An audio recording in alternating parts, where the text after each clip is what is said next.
खालीच हातानं यावं लागते आणि खालीच हातानं जावं लागते। किती जरी कमावलं तरी सोबत काहीच येत नाही।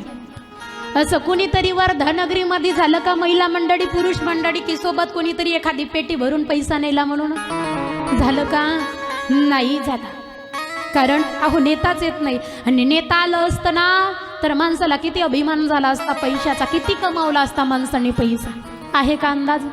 नाही अंदाज। कारण मरण कधी कोणत्या कशा वेळेला येईल सांगता येत नाही। महाराष्ट्राचे उपमुख्यमंत्री आता थोड्या दिवसाच खाली सर्वांना सोडून गेले। काय कमी होतं? किती मोठं पद होतं आपण विचार सुद्धा करू शकत नाही। करू शकतो का?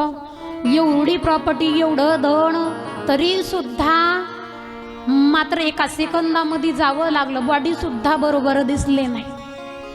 दिसली का? दिसली नाही।